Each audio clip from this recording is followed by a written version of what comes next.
Okay, I think it says I'm live. Hello, it's been a long time. But today I'm here to share with you 5 project ideas I have for you for working on this summer while it's warm or while you're traveling and things like that. So we're gonna go through them, and there might be some bonus ones coming up. But I'm glad you're here. I'm Susie Quillen from Perfectly Naughty, and I would love to invite you to subscribe to this channel. Don't forget to click the bell so that you get notified when I do happen to go live or post a new video. Head over to perfectlynaughty.com. That's PERFECTLYKNOTTY.com, and make sure that you sign up for my email newsletter as well. Each week I send out a newsletter with helpful tips, a little personal insight, some cool yarns that are available, different things. Keeping it pretty simple and low key so I can help you be the best you that you can be. Okay, so today we are going to talk about 5 little projects that you can do during the summer season. One of the things that becomes really challenging for us as knitters and crocheters this time of year, when the temperatures get warm, is working on things that are made with really warm fibers.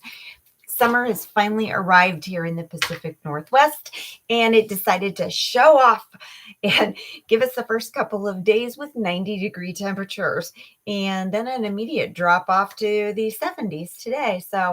But it is a little bit challenging when it's 90 degrees outside, and nobody wants to be knitting a woolly llama sweater or blanket when the weather is like that. But we don't always want to just be sitting there. And we always have other projects as well. This time of year, we want to be outside playing. My grandkids were over on Saturday. There were 7 of the 19 grandchildren here on Saturday playing and running around, and it was so much fun. There's no stitching that happens then, right? We're traveling, and that can be hard. You certainly don't want to take something that's bulky, that's complicated, that's hard to keep track of, right? So we're going to talk about 5 projects that you can take. You can travel. They're made with fibers that are cooler on your hands, so you're not cooking and being all hot and sweaty, because that's not nice either. So the first one is actually kind of twofer. It is the Fimala bag and the Dobre bag. I designed these bags a couple of years ago for the Puget Sound local yarn shop tour. This one is a crochet version.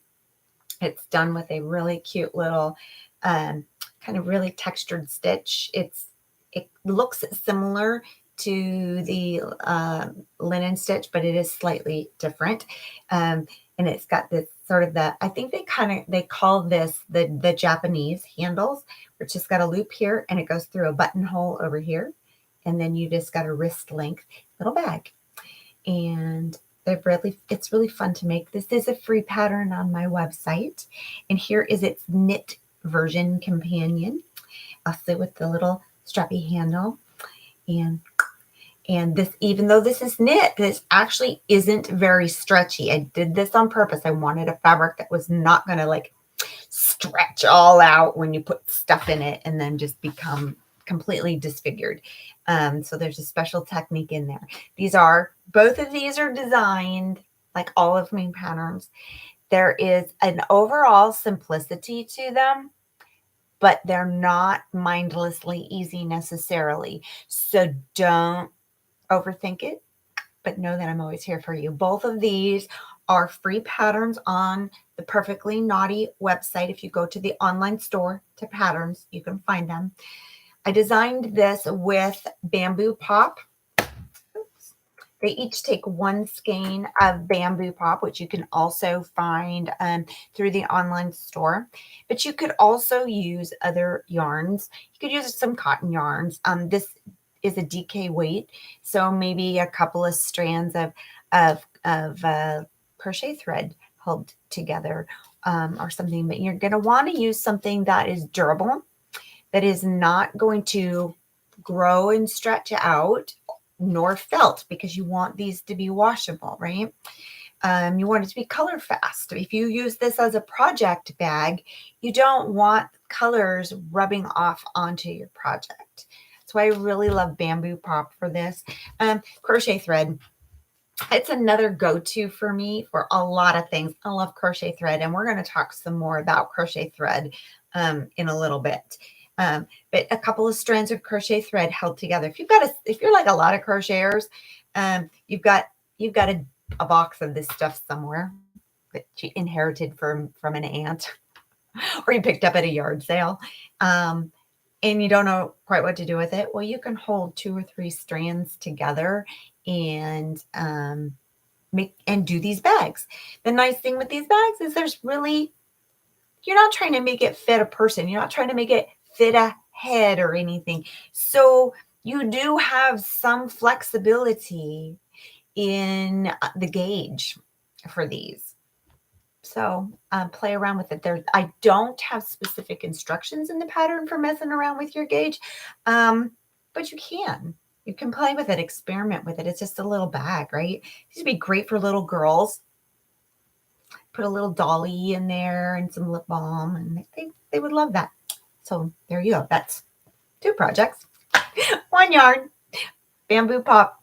I love this yarn. This is like one of my most favorite warm weather yarns, not only for things like bags and accessories, but for kitchen items and clothing. Oh my gosh.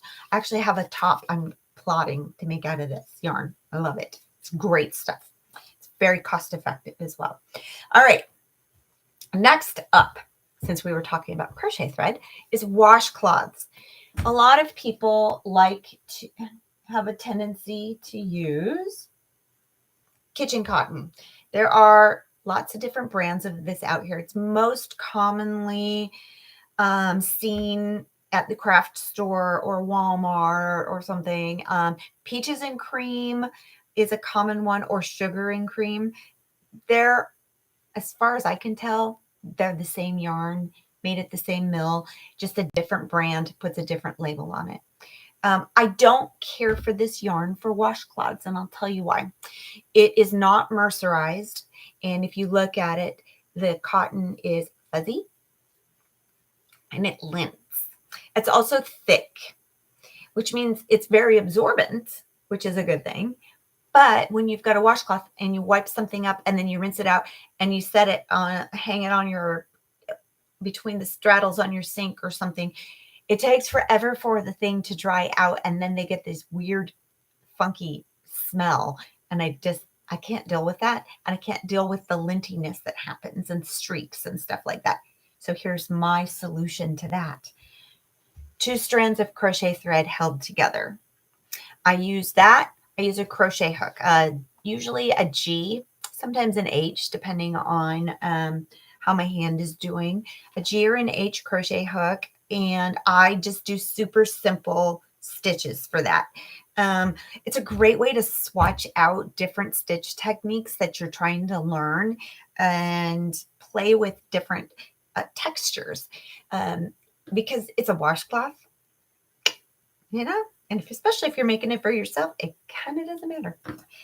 So this washcloth, though, one of my favorite washcloth stitches, just you need an even number of stitches to start with, and you single crochet, double crochet all the way across, single, double, single, double, single, double, single, double, ending with a double. And when you turn, chain 1 and turn, now you're going to single, double, but again, all the way across, but you're putting your single on top of the double and the double on top of the single.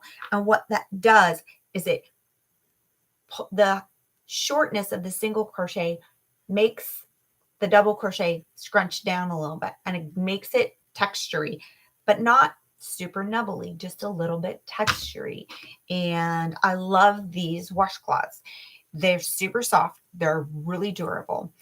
It is, and then what I will do is I'll put just a little simple border. This one I just did a connected double crochet border around it just to bring it up to a size that I wanted. There's no pattern. You just get to play with it and use up the boxes of crochet thread that you have. And so I love that for traveling. They're super simple. I can work them up pretty quickly. They're nice to have for my own use. They're also nice just to have around for gift giving ideas. You could set a little potted plant in here like this and then tie a ribbon around it, or put a little homemade soap in there and tie this up. Okay.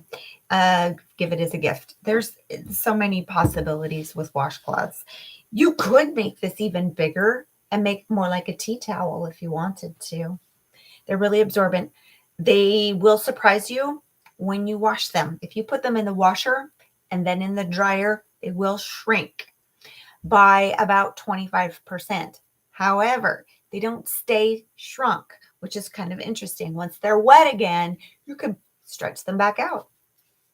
So they've not shrunk permanently the way that the old cottons used to. Like when I was a kid, if you washed the cotton thing and it shrank down, it was never the same. But the washcloths, they're not like that. I like this.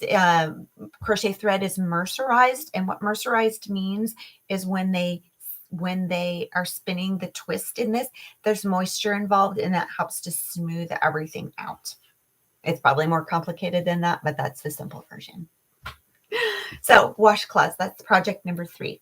So we had the Fimala bag, the Dobra bag, washcloths. You can get patterns. You can just try different stitches, whatever you want. This one is made with a strand of white and a strand of blue together. It's a great way to use this stuff up.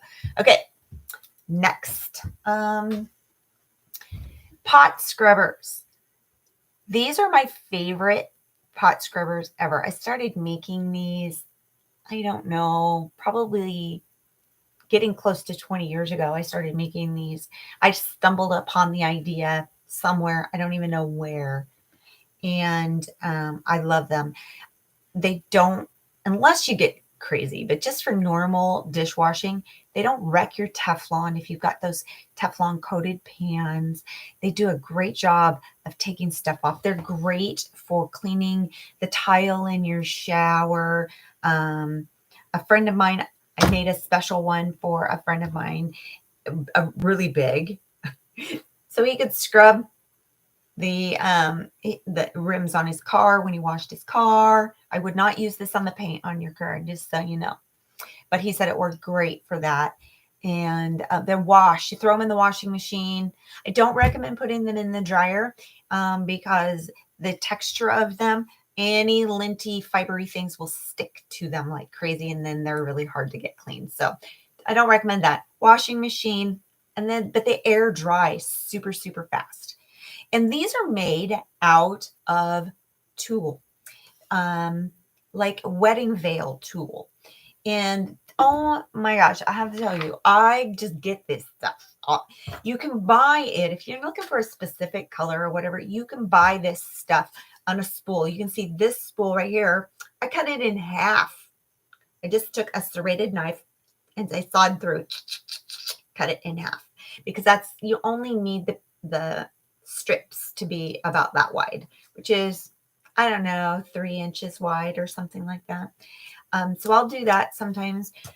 Here's some more of it. I found this little floof of something that in a box of something my mom was trying to make, and it's like this stuff, and it's all tied in a bow. So I'm just going to untie it, and I'm going to use this, and I'll stitch it in with some white or something and make a stripy pot holder or a pot scrubber. You can also get this as yardage.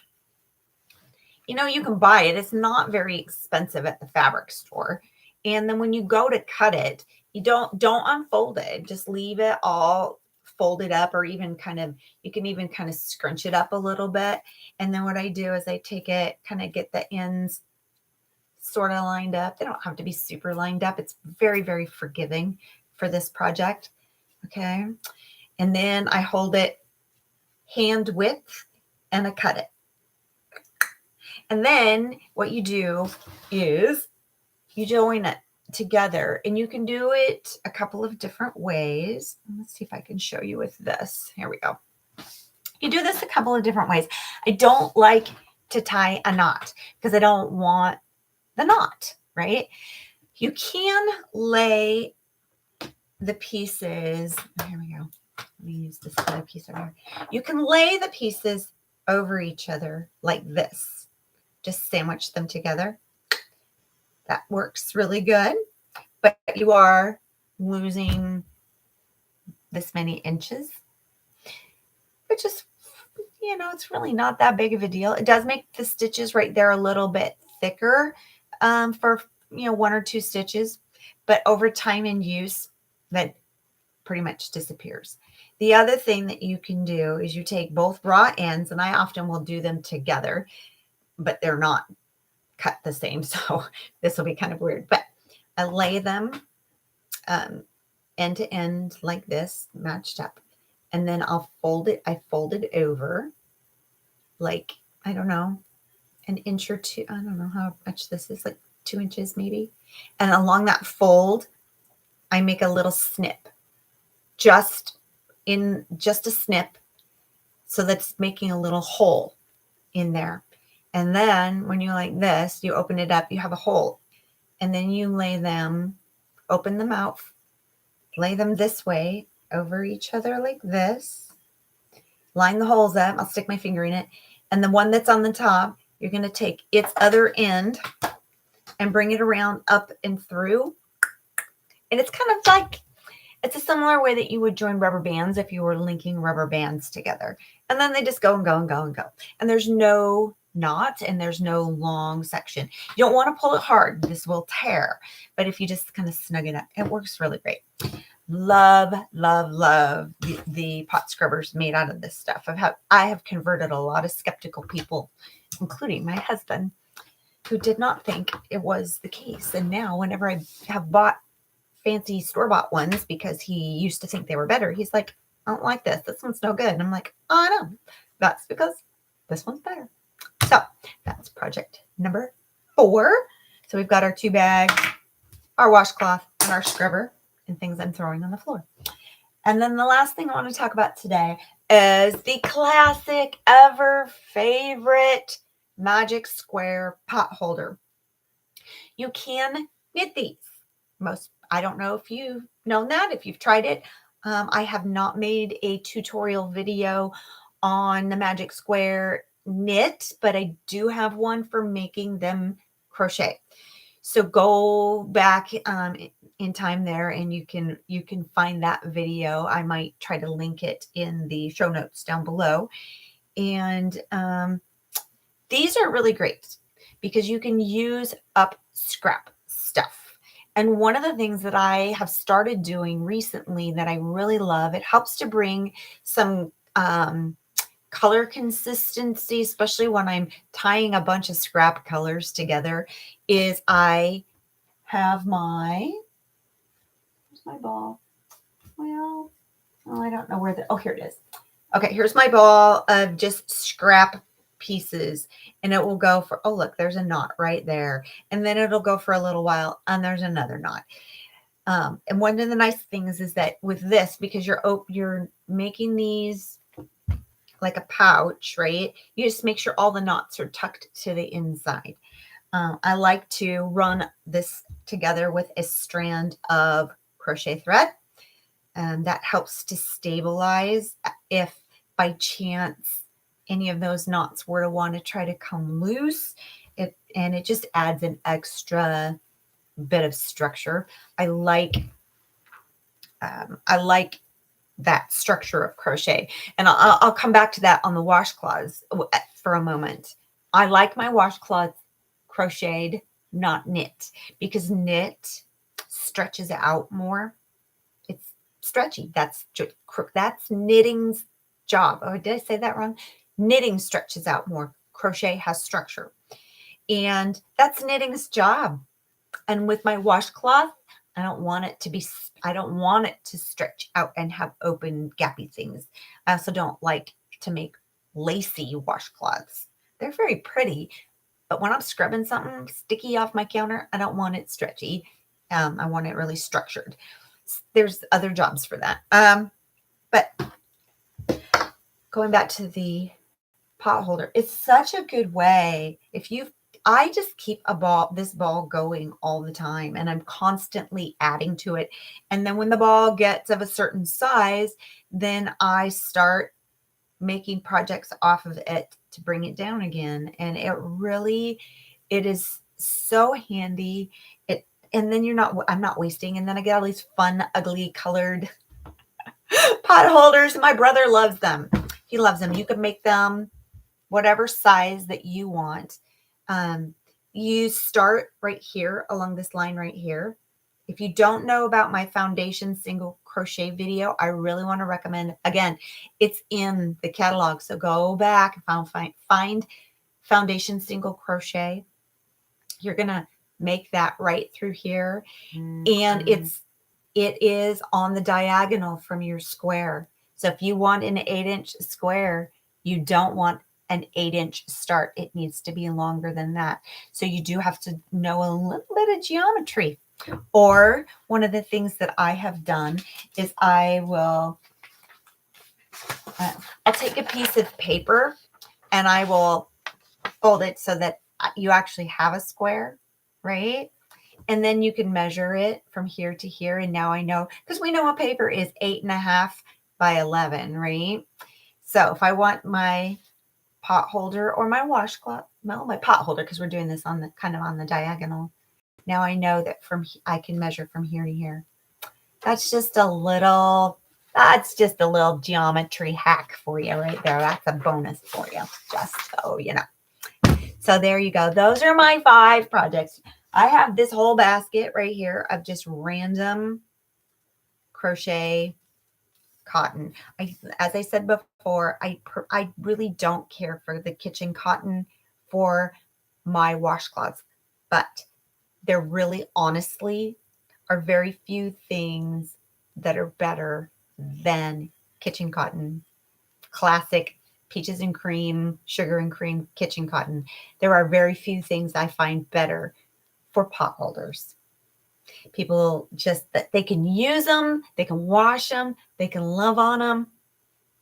In fact, just threw away one that I had made for my mom and dad probably 20 years ago, and it finally had enough of a hole in it that my dad was willing to let it go. I said, "Good job, Dad. I can make more."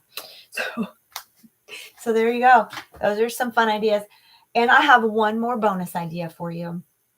Now, this might not work for all of you because it does require a little bit of sewing. And if you don't have a sewing machine or a serger, or you're not inclined, that might not be a project for you. But we're going to go back to the crochet thread. And this is an 8-inch square of, I think it's 8-inch. I think this is 8. Oh, no, it's a little bit less than that. It's a 7-inch. This is a 7-inch square of cotton, 100% cotton. And I simply ran it through my serger around all the edges, and I tucked all the things in. And now I have this neat and tidy little edge. And because I used a long stitch length, I made it long, and I made it long, and I made it wide. It's going to make a marker in the edge of my fabric, and I can use a steel crochet hook, which I don't have one handy over here, but I can use a steel crochet hook, and I can puncture through the fabric right where the needle from the serger went through. So it already pre-punched that. And I can crochet an edge on this. And I can make a pretty little lacy edge at whatever width I want. And I just made a hanky. I don't know about you. I use a hanky. I don't use tissue because tissue is made out of cottonwood. And I'm allergic to cottonwood. So wiping my drippy seasonal allergy nose with my allergen, not a very good idea for me. So I love hankies. So I'm going to be hoping I'm going to be making a few of those this summer. So that is bonus project number 6. So there you go. I just want to take a moment and thank you for spending a few minutes with me today. It was really fun. If you have questions, you have ideas, I'd really love to hear from you. And you can comment below, or you can go over to perfectlynaughty.com and go to the contact page and fill out the little contact form. And I reply to all of the emails. Every single message, I reply to them personally, okay? And yeah, make sure you subscribe to the channel if you haven't yet. Click that little bell notification so you get that. Head over while you're at the website to fill out the contact form. I'd love for you to join my email list. And what else was I going to tell you? Seemed like there was one more thing. Oh, I know what it was. I did this fun thing. I love rolling pins. I collect vintage rolling pins, and I ended up with, I had bought a whole box full of them because there was one in there that I wanted, and the secondhand store I found them, there was an antique store that I found them at, like had them in a whole bundle. So I ended up buying the whole box of them for one rolling pin because I like rolling pins, which is anyway. So what I'm doing is I've got, I think I have six. I think I have 6 of these. And what I've done, I've made these little gift sets with them that I'm going to be offering up, but they're probably not going to be on the website right away. I've posted about them on social media a little bit, and I will be offering them probably through my email newsletter. So sign up for that if you're interested in these. But you get the rolling pin and a washcloth with a matching pot holder and a pot scrubber, all adorably wrapped up. Well, it's prettier than this, and tied with a cute little bow. And it's super fun, and they make a great gift for yourself, or maybe a great gift for you to give to a friend or a family member or a young person in your life who you're teaching to make cookies. So there you go. That's what I've got here. I did not see any comments over here, so I don't know if anybody has any questions, but I'm going to let you go, and I'm going to thank you again. And I hope to see you on the newsletter. I hope to see you over in the Facebook group. All right. Happy stitching, and I'll see you again soon. Bye.